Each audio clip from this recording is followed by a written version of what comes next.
Hello，各位準業主，我係 Benny，今日用5個步驟幫你減壓減錯快上車。Step 1做真預批，揾按揭經紀幫你做按揭，貨俾幾間銀行信用社，清楚自己可負擔金額，同時 rate hold 鎖息大約120日，有預批信，出手夠快，買到心頭好。Step 2計清所有成本，物業轉讓稅 PTT， 以60萬物業為例。PTT 大約1萬，20萬乘1%等於2000，餘下40萬乘2%等於8000。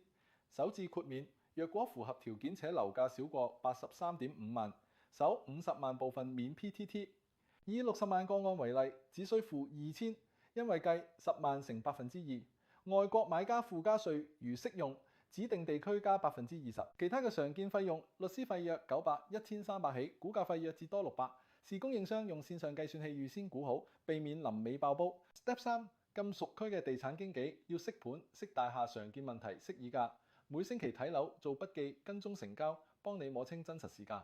Step 4鎖定物業出價策略，見到心水要快，準用近期成交作比較，了解賣家動機，例如已買新屋，想快成交，移民急放。如果價錢高少少，再同按揭經紀重算現金流同方案，先確保負擔得起，再拍板。Step 5交收 ，Closing 溫哥華 Strata 交收要嚟 Form B 資訊證明、Form F 清付證明、會議記錄、章程、保險摘要等非 Status Certificate。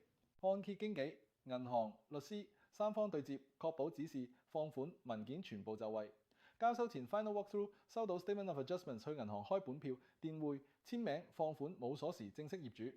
總結一下，預批 BC 版成本清單，好經紀出價策略穩陣交收，上車可以又順又穩。覺得有用就 Like Subscribe，我係 Benny，下集見。